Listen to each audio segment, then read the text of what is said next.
So welcome all. Welcome to this episode of the Data Transformation series delivered through the Digital Transformation Lab in Cork University Business School.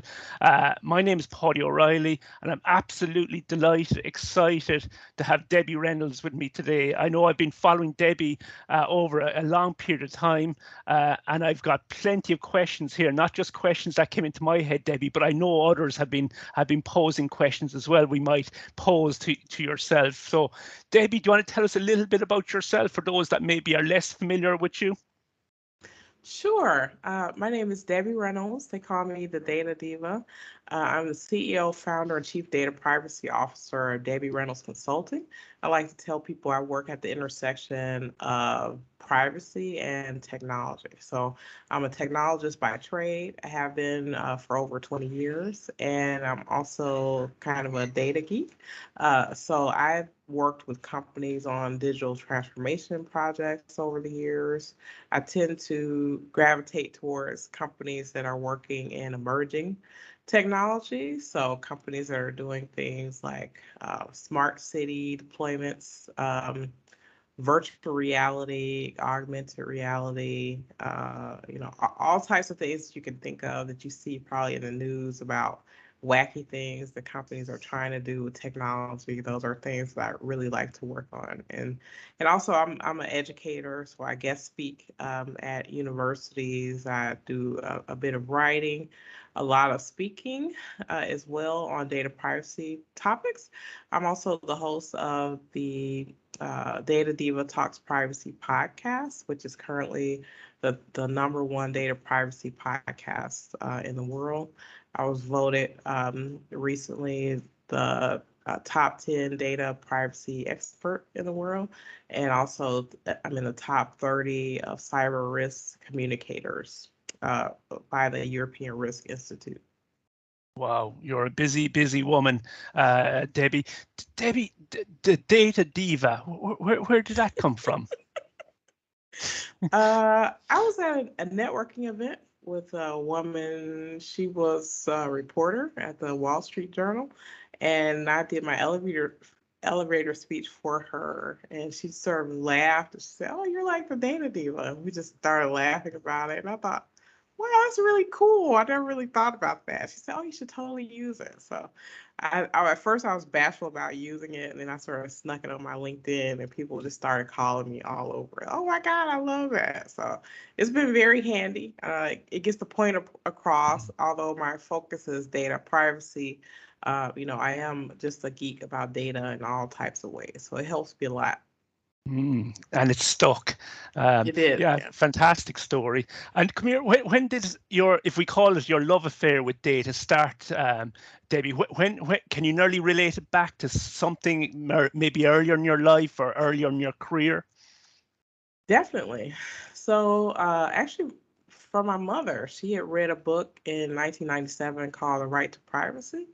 And she was really fascinated by this idea about what was private and what wasn't. And I read the book and it just got me hooked on it. I think in the US, we have a perception that, we're the land of the free or we're the home of the brave, but privacy just isn't in there. And so that concept really stuck with me. And I really followed over the years what was happening in privacy, whether it be sort of civil matters, criminal matters, technology. Around that time, the internet, the commercial internet, as we know, it was kind of a baby at that point. So seeing people develop tools and develop connectivity around technology and the internet, as that process continued to go, we saw all these kind of pop privacy infringements in ways that maybe we didn't see before, right? Because I think in the past, before the digital age, if you have something private, you lock it away in a room. It'd be some kind of physical thing, but now we have things that are digital, and information about us is being collected that was never collected before. So for me, it's been interesting to see, the internet grow and see these technological innovations come up. So for me, I like to look at the gaps. I like to look at the cracks because I've kind of seen them, watched them in real time be developed. So that's kind of my thing. Yeah, and I think was it Ellen Alderman wrote that book, or at least I've heard her interviewed, and about that topic. Really, really impressive, And what are some of those gaps? And I'm really interested as well, Deb, because I know I've heard you talk not just about what's happening in the States, but also what's happening in Europe, and even in terms of the UK, and also about China. And some would say there's big differences, especially when it comes to data governance, data privacy across those territories. What's your crow's nest sort of view of what's going on? Well, the definitely regulation is growing. As you know, in Europe, you've had a very sound foundation over the decades in terms of, having a great start and having privacy be a fundamental human right in your constitution, and then over the years have that codified in laws. And of course, we started talking about GDPR in the US, especially because they had a lot of fines with it. So I think a lot of people, uh, were surprised about the GDPR. And I think the reason why so many things are so hot around data privacy in the world right now are because of GDPR. I think GDPR helped to make privacy a C-suite issue because of fines. And then we're seeing, obviously, a lot of countries around the world borrow liberally from the GDPR, maybe doing things in their own flavor. In terms of what's happening in the world right now, I think there are two things happening. There is kind of this exponential growth of data collection, data mining, digital things that sort of outrun law and regulation.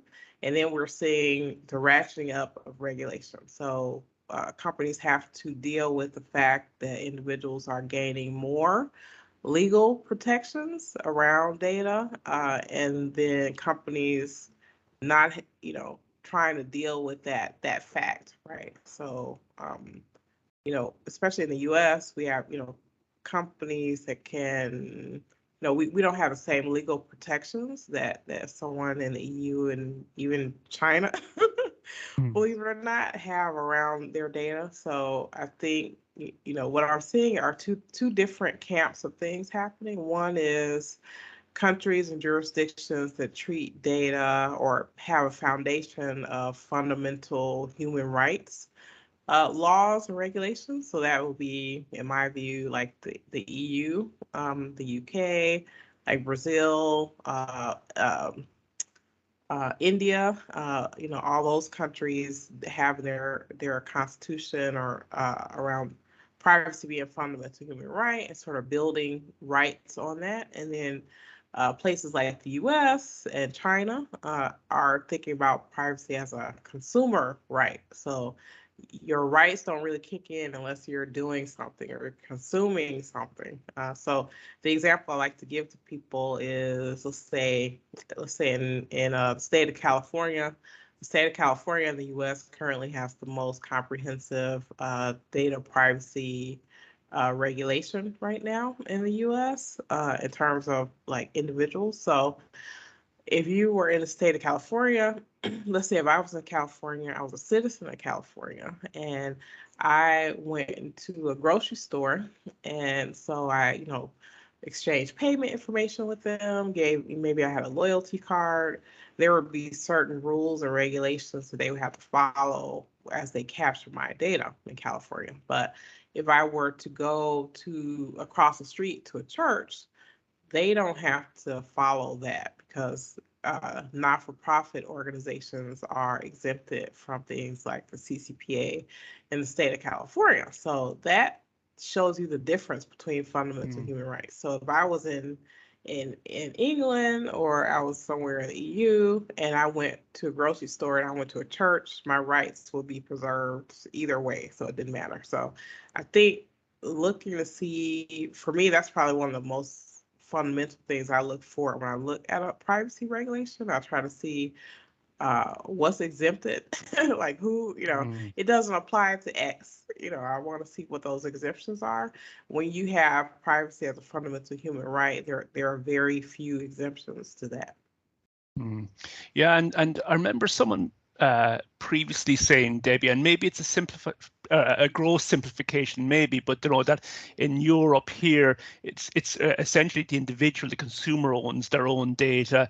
In China, it's the party owns the data, and in the US, it's the company owns the data. Have we moved from that, or is it still more or less along those lines? I think it's still along those lines. China, though, they are, I think people in the US are surprised because I think people don't think about China in terms of rights of individuals. So, they have a pretty comprehensive data privacy regulations, pretty stringent around the consumerism of data, how consumers handle data. And so I think I think those three buckets are true. So I also look at privacy regulations in that lens. So I think of it as like business friendly, government friendly, and then human friendly. I think China right now has kind of a mix of the kind of government to business friendly, and then maybe the US is very business focused and business centric. Absolutely. Yeah, and I was also interested, and I think it was actually yourself, Debbie, talking about, was it the personal information protection law in China, and its introduction, PIPL, I think some people are referring to, and actually some of the fines are even higher than the GDPR fines. I think we've maybe 4% of global turnover here if someone is found to be in breach of the laws, whereas it's 5% in China. Why do you think China have gone in this direction? China has been a good question. I think China's looked at the GDPR. They've sort of taken bits and pieces of that. I think every jurisdiction that I see that's trying to pass regulation wants to have kind of their own flavor. So maybe that was the thing that they wanted to do to get more attention for what they're doing in China. So we're seeing different regulations being passed, and these fines seem to be hiking up in different places. So even in Europe, with things like the Digital Services Act or the Digital Markets Act, they have a higher fine as well. So I think that'll just continue to grow as we see these regulations being rolled out. Yeah, and very interesting. And I suppose, lots of companies refer to, the US a bit like the Wild West when it comes to data, Debbie. And again, I think a lot of people pointing, that the word, or that even the word privacy isn't really in the Constitution, or doesn't seem to be directly protected in the States. And did I hear as well, Debbie, and it maybe brings me to, it reminds me of another question for afterwards, but even medical data, definitely in some states, is seen as a public possession. It's not seen as a private, that your own medical records, I presume, if they're anonymized, can be made available as a public right of access. Correct. So in the US, we do have a federal privacy law. We have a federal law around health privacy of data. The law is actually called HIPAA. And so HIPAA really is around health record portability. So HIPAA isn't a privacy regulation, but it has a portion of the regulation that talks about privacy and how data is transferred from, provider patient. So if you're a patient in a patient provider relationship in the US, your data, or the things that happen around your information, whether it be your treatment or how you pay for services, those things are protected under HIPAA. If you're, let's say for instance, you download an app that maybe like a Fitbit or something, where it's asking your heart rate, and that isn't like associated with a medical patient provider relationship, that data doesn't have the same protection. That has more of a consumer protection. So I think, especially in situations like COVID, where we saw these people creating these COVID apps and things like that, I think that the danger there for us in the US is that those types of data transfers don't have the same level of protection. Consumer protection is a much lesser level of protection than you would have kind of in a medical setting. And then we're seeing data brokers take that data and sort of infer things, create these risk profiles, use it for targeting and marketing of individuals. So it's definitely sort of Wild West in that regard. And it reminded me actually as well, Debbie, I don't know if you came across Latanya Sweeney, and for those maybe listening, they might remember, Latanya was the person who sort of suggested that, let's say 86, I think 87% of the US population can be identified using three fairly innocuous pieces of information. There was the date of birth, I think, the gender, and some of the postal codes. And she was able to show, I think, was it to a William Weld, that who was a governor at the time, that she was able to use public data, including this publicly anonymized medical data, to actually reverse engineer his medical records out of the data. And I suppose that's very troubling for a lot of people, definitely on this side of the Atlantic, probably, Debbie. Can we really trust organizations to do the right thing, when data is so powerful? Great question. Well, the trouble with anonymization or pseudonymization is that there are so many data points that organizations have about individuals. So even if the way that you anonymize data meets kind of a legal standard, the technology is like light years ahead of the way people are thinking about data. So just because, like, say someone has an envelope and they scratch your name off of it, it still has your address, right? Still has your zip code. Your phone gives a lot of information about, like your location, the things that you like. And it is it's easy for companies that have the money and have the insight to be able to gather data and be able to pinpoint with fair amount of accuracy the identities of individuals. So it's definitely concerning. And then we're moving into an era where there's even more data that's going to be collected. So think about the Internet of Things, the metaverse, all these, sensors, smart speakers, all of these things are gathering data that was never collected before. So all those are data points that are being added somewhere about individuals. You just, walking down the street, just think 20 years ago, no one cared about that and no one was recording whether you're walking down the street or not. But someone somewhere wants to know that information, and you're sort of, whether it's your smartphone or you're walking through a city that has sensors, that information may be captured in some way and possibly used to, create profiles. Really interesting. And I know, Debbie, also, you've definitely said, and I've heard others as well, though that data privacy isn't just a governance or regulation issue; it's also potentially a reputational issue for companies. How mature are our larger organizations, in particular, when it comes to knowing what it takes to do good data governance, do you think?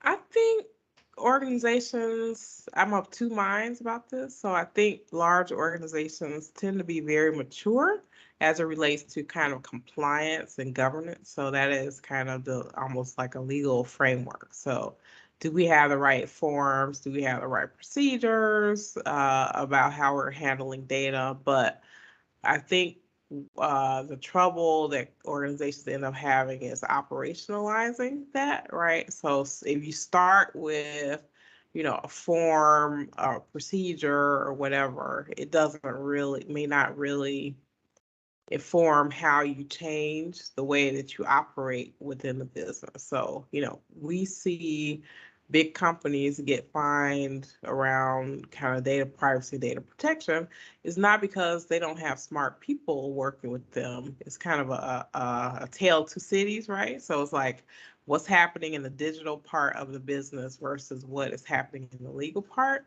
And there's been silos that have been created within organizations where they either can't communicate effectively together, or maybe the person's asking the wrong question. So, and in a digital age, things are changing so rapidly. Maybe let's say, for instance, a company goes through an exercise, a governance exercise, asks all the right questions, and then there's kind of a new technology that comes up that changes all that overnight. So I think right now what we need to do, and I always think of it like this, is that companies need to think about, in my view, data privacy and data protection is a data issue that has legal ramifications. It's not a legal issue that has data ramifications. So I think we're thinking about the issue backwards. And so in order to bridge that gap and solve those types of issues, you really need to look at the data and what it's doing, because a lot of what you're doing, especially because a lot of the things that you're doing, especially in emerging technology, there are no laws, there are no regulations. So if you're trying to match what you're doing to regulation and something you're doing, there isn't a regulation, you have to find a way to bridge that gap. That's powerful, and I think you're really correct, Debbie, to know that if our organizations are just trying to do what's legally and maybe mandated by regulation, probably isn't enough, because in some territories those regulations are quite poor, and quite sparse. But also we've the issue then of technology, that regulators can't keep up with technology, and I think that's a really powerful statement. And also, people in this space, I'm hearing more of them now saying that privacy shouldn't come after exposure. Privacy is something that you need to be concerned with before any exposure. In other words, we need to be out in front of issues, which I think again maybe is a criticism that maybe Europe is trying to lead from the front before anything happens. Some would say maybe in the US it's nearly responding to issues. Yeah, I agree. I think I like the way that Europe is trying to handle this. Some people don't like it as much, maybe as I do.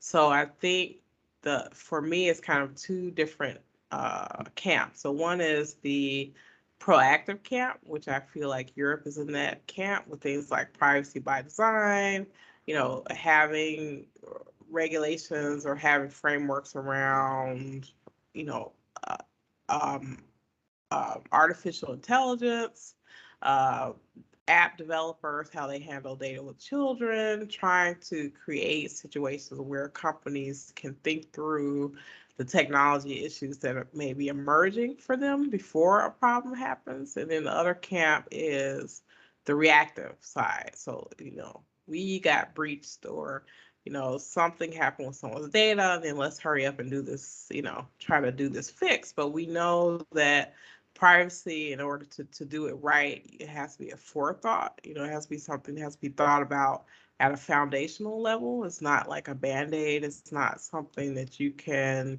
fix after the fact. So I think companies, especially the US, who've been very reactive to a lot of things, we need to get companies thinking more proactively about it.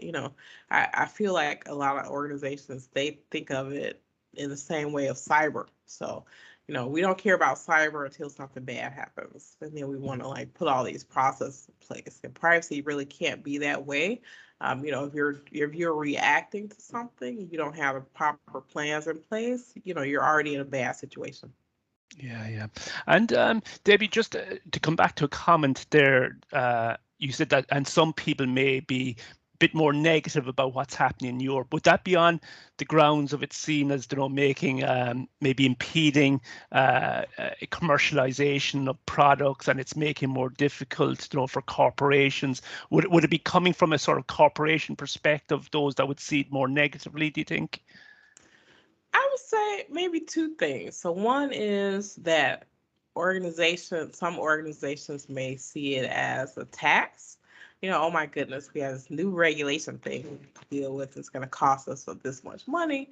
But then also, I think some people, not all, when they think about sort of legal things and law, law thinks backwards. So it thinks about things that happened in the past, this bad thing happened. Now we have to like do some investigation. So it's kind of looking back where technology is sort of moving forward. So I feel like, it's funny because when I talk to people about things like the GDPR in Europe or even the CCPA in California, some people, for example, some criticisms I heard about the GDPR, it's like, the GDPR isn't prescriptive enough where, it doesn't say, it says, okay, hold data. It doesn't say delete data after 3 years. It says, you know, when your purpose is done, get rid of data, right? So some people don't like that because they really want you to say, oh, do this after 3 years. And then in the US, we have laws like the CCPA where it says, it's very prescriptive where it says, put a button on your website that says this, so people don't like that either. So you just can't win, I guess. Yeah. And I love your comment, that law thinks backwards, technology thinks forward, and then bring in another comment you made that really we need to really I do privacy by design. It needs to be embedded nearly into the design of what we do on a day-to-day basis. So I think they're really powerful takeaways for people just listening. And I know, Debbie, as well, I've been again listening to work you're doing on a framework. I think you call it the PAC framework. And I love some of the and they're not just sound bites, but they capture the attention, though, this idea of tying data to purpose. Can you tell us a bit about maybe starting there about that framework? Sure. So I created the PACT framework as a way to communicate not just to kind of the data and legal people within organizations, but also business people. So really trying to figure out where your company is sort of a gut check for organizations to figure out, where am I on the spectrum? Where are my gaps? What things do I need to be able to look at?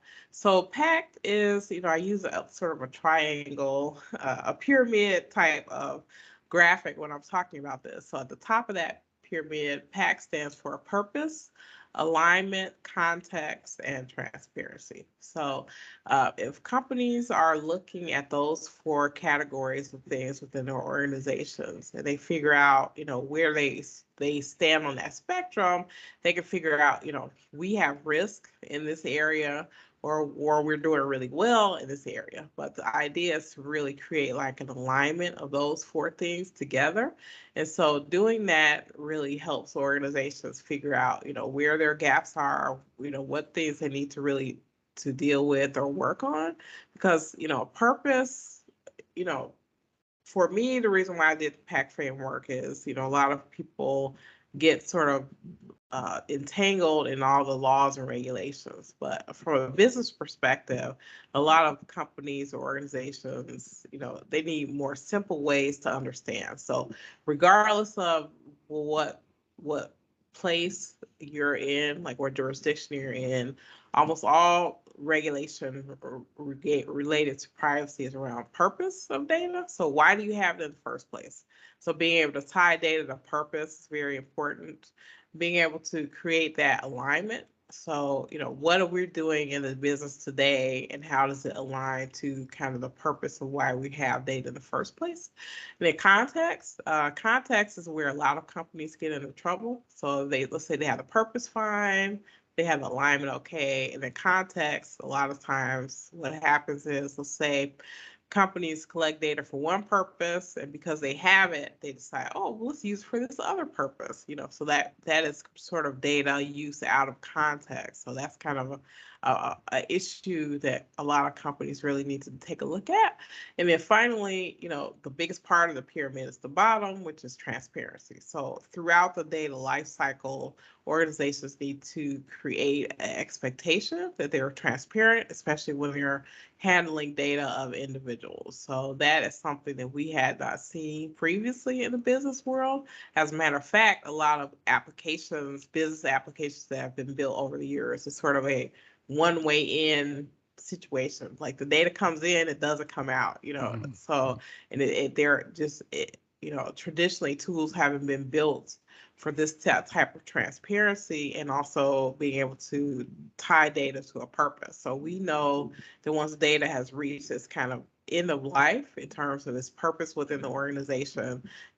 Companies need to dispose of it, get rid of it, anonymize it, do whatever.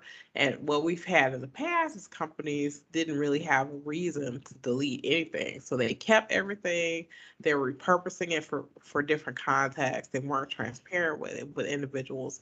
And then they also, a lot of their data uses didn't really tether to purpose. So I think having companies think about those 4 areas will show them really quickly where their gaps are. Yeah, and it's a very nice model, and I think again it aligns with a lot of maybe what we've already been talking about. That you have to have a clear purpose for data. The way you then work with that data has to be aligned with that purpose in terms of context. Then you can't be using data in areas outside of maybe areas where you got permission to use it, and that you're always transparent with, let's say, consumers, etc., in terms of data. So let's say when you work with companies, Debbie, and they're looking at that type of framework, where do you think the big gaps in terms of companies' capabilities are to be able to do this properly? I think some of the biggest gaps, let's see, that's an interesting question. What's the biggest gap? I think the biggest gaps where companies run into problems is sort of a perception that if I have the data in my possession, I can do whatever I want with it, right? I talked about this in a newsletter recently, and it's kind of the shift to stakeholder thinking. So thinking about the individual as having a stake in how the organizations handle data. So I think companies have been really good at, we handle data, we do X, Y, and Z because this person is a customer of ours, and this is kind of what their expectation or deliverable is from us. But they haven't really thought through how individuals have a stake in how their data is handled, regardless of what product or service that they use. So that's kind of a new thing that companies are waking up to. And so I think that organizations really need to have more of that mindset. So it isn't like a closed box thing. I tell people, and I think you'll find this humorous, when I tell corporations or businesses or organizations that data that they have an individual doesn't belong to them, they're shocked when I say that. They're like, what do you mean? It's on my server. Of course it's mine. It's like, no, it doesn't belong to you. You're a steward of the data. The individual trusted you with this data so that you can do things to help them. And so, like for example, let's say if you go to a bank, you put your money in a bank. If your bank, you say, okay, I want to know my balance, and they say, well, we can't tell you that because, we don't know where your money is or whatever. You be incensed, right? So if you use that same analogy to data, companies need to come to the realization that they have an obligation to be able to have that level of transparency and sort of know where data is about individuals. Yeah, and very nicely put. What interests me as well, Debbie, in the sort of if we just move up to the sort of the data field at the moment, there seems to be 2 very strong camps, over maybe the last 5 years. One is monetize, and that very maybe offensive type strategy. Then there's the governance crowd, which is more defensive. How do you see this field going forward? Is there a maturity that's now coming in where we realize it can't be just one or the other, that it has to be the 2 bit, or that you need that governance bit in order to monetize data? Yeah, that's interesting. So I think what's happening right now, what will happen in the future, is there going to be a lot more talks about monetization. So what we're seeing in regulation is that jurisdictions are really cracking down on organizations that are selling or sharing data outside, going back to the PAC framework, outside of the context of where data was supposed to go. So a lot of this data, the data issues that we have around privacy are because of context, right? So data used, taken for one purpose, used for another purpose, whether it's given to a third party, it's sold to someone else. So what we're seeing is that, and especially with Apple, with their app transparency move, we're seeing first party data companies say, I'm not going to take the risk of giving my data to this third party unless I've like fully vetted them. So these companies that used to piggyback off of, the relationship that first party data companies had with individuals, they're saying, we're not going to take that risk anymore. And then third parties, if you want a relationship with this person or you want their data, you have to ask them for it, or you have to develop your own first party relationship. So companies, let's say, everyone knows who Apple is, right? So Apple can say, hey, I have this product or I have this service, I would love you to know. And so because they've established themselves in the marketplace, people know who they are. But let's say a data broker came to your door and say, we're ABC Corporation and we want to sell your data. You're like, no, absolutely not. Like, I don't know you. Why would I give you my data, right? So these companies have a problem where they've operated in the shadows for so long and they were able to really take and monetize data for their own good and their own purpose without the individual being involved. So I think if those brokers have the option, if the option is make no money, right, or try to find a way to find a viable business model to still get data, they have to create some type of incentive for the individual to give them data. So let's say ABC Corporation gives you a coupon or gives you, say, hey, we'll give you X if you give us information, or sign up for our newsletter, or sign up for this and we'll give you X. So we're going to see kind of more of a bartered economy, I think, where, these companies that were previously in the shadows are going to try to find ways to incentivize people to share data in ways that, before they used to get this data for free and then resell it. And now that the individual has more of a stake in what they're doing. And then, it's really going to starve off those companies that can't really either create a first party relationship with you or find some way to incentivize you to give them more data. Yeah, and I think you're right. The real issues are the big, well, not the only issues, but the really big and serious issues seem to be that third party data, doesn't it, Debbie? Third party, even cookies going to brokers. God knows where it goes from the brokers, and before you know it, companies are able to piece together your health data with your, I don't know, data to do with I don't know, your political leanings, etc. And I think that's a big issue. Just something, I suppose, quite topical at the moment. I know you mentioned Apple there. Apple are quite worried about the antitrust, pressures on them to open up the ISO platform to other app stores. And I know Tim Cook in particular has been very vocal about, actually pointing fingers and say, look, we're good citizens when it comes to data. Apple are good citizens, but the danger of opening this up is we won't have the control any longer over what happens with customers that use the ISO platform. Do you buy it? Is it just for the goodness of society we're hearing this, or is there other things at play, Debbie? Yeah, wow, that's a great question. Actually, I just saw Tim Cook's talk at the IAPP conference recently, and he really hit on those points. He should be concerned. I think Apple should be concerned about these antitrust issues because this antitrust issues coming up in many jurisdictions. In EU, in the UK, and the US, that's something that all these jurisdictions are looking at very closely.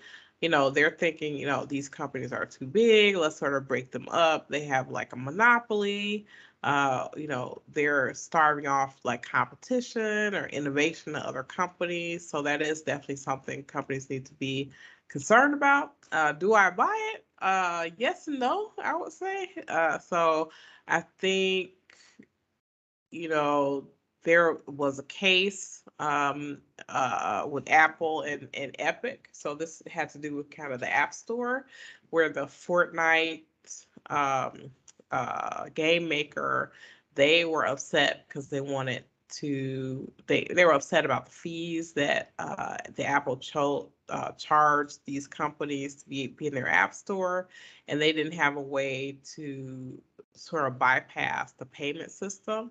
the Apple had. So I think Apple won that case, but then sort of one significant thing that they lost, I believe, is kind of, they had to sort of open up or create a way where app makers can accept payments and not through the App Store, so they didn't have to pay these same huge fees. So I think that part of how Apple operates will be something that other countries will look into. Like they want to say, okay, why should people who use these different apps, why do they have to make payments through your app store? Like, why can't people sort of sideload their payments some other type of way? Which to me, I think is probably a valid question, right?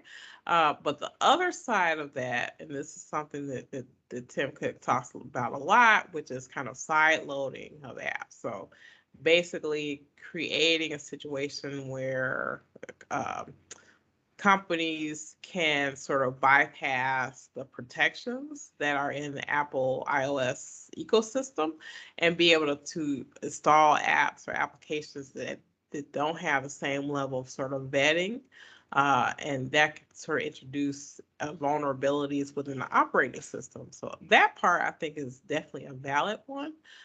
So I think if Apple can sort of separate the two, one is people being able to, make payments as sort of this monetary thing, or even people saying, okay, certain types of apps or certain levels of companies don't have to pay as much of a fee. I think that's separate than saying, okay, if people that put these unvetted apps into the App Store, then it can create a vulnerability, because we know that iOS is a closed system, it's a proprietary system, it's not an open source system, and we know that Apple has traditionally not had the same type of issues that a lot of open source OS makers have had with privacy and security. So I think it's those two things. I feel like if they can untether those things, that would be interesting. Actually, to that point, there's a recent case going on in the UK.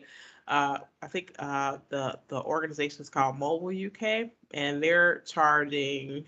This is really interesting. So they're saying, because of the way that Apple operates, they feel that they are using things like Private Relay, which is a service of Apple, as a way to sort of cloak their anti-competitive behavior. So they're saying, Apple is starving us of data because they're giving people these protections where they don't share information. And if we had this information, we could create more products or services for individuals. So this is a case I'm looking at very closely, because it really touches on that issue of kind of privacy and competition.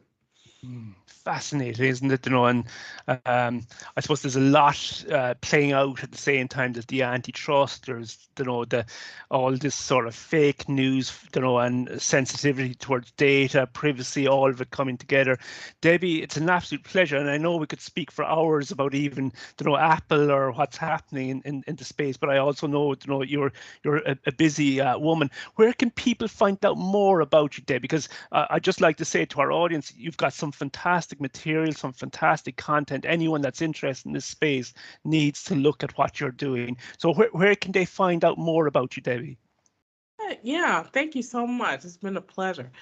So people can go to my website, DebbieReynoldsConsulting.com. I have tons of videos and resources people can look at, a lot of articles and things that I've written, events I'm speaking at. Also, probably the best way to get me is on LinkedIn.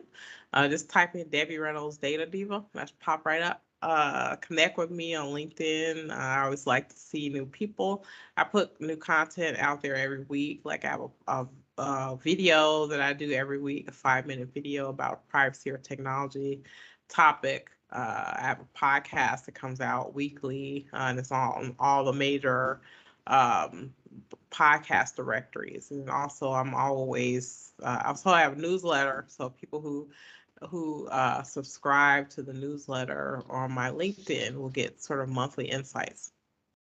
Yeah, and the Data Diva podcast, highly recommended as well, Debbie. Debbie, thank you so much. Thank you for giving us your time, and I'm sure it's maybe the first of other conversations in the future. Thank you so much, Debbie. Thank you. It's been a pleasure. This is such a thrill, and happy to chat with you.